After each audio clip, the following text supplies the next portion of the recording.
Hello लोगोफोर, नोंथांमोनखौ आंनि गोदान भिडिअ बयखौबो बरायग्रोनाय थाबाय।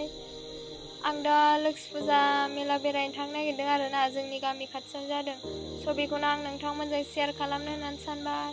नायलांबाय थाबानो जाबाय बिदिबा भिडिअखौ। थांनो ओंखारबाय आरोना दा। नै सासे लोगो दं न' खाथिनिनो।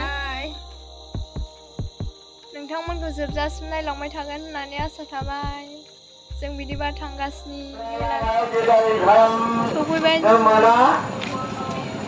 थांलाय फैलाय गारि सालायनायाव मन्दिर मोना जोंहा बेरासिमानो दंखायो। बबेबा जिनिसा नुजाला गोमायोबा बेयो जोंना मानो